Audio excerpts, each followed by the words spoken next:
Dia tanya dekat. Amin ni budak siapa nak ada anak lagi. Mereka tak siap kat cikgu tak direct lah. Lepas tu dia cakap kat ibu betul kat ibu lebar kat dalam. Wah, biar saya dah cepat. Bagus Zayan. You very fast.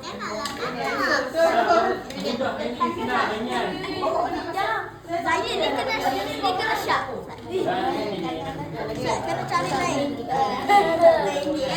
Oh, thank you. Wait. How about this one? How about this one?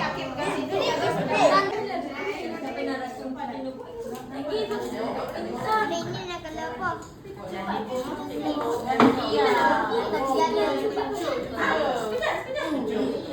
Oh my god. Nama siap. Ni nama siapa? Ni nama siapa?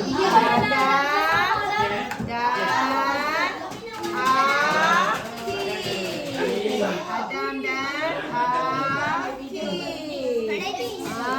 Kita nak colour sama-sama. Okey. Ini Adam punya, ni Aki punya. Baik. Ambil warna Aki warna sini. Aki warna sini. Ini songkok. Ada warna ketupat.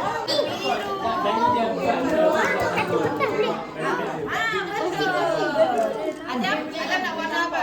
Ketupat. Ketupat warna hijau.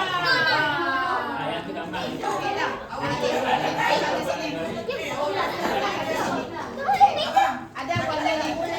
Kalau dah. Kalau ke sini ke. Okey. Orang.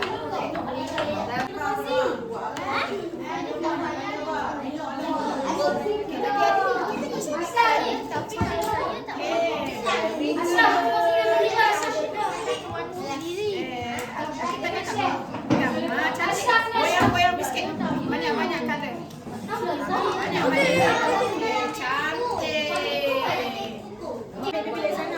Oh, ya. Kamu.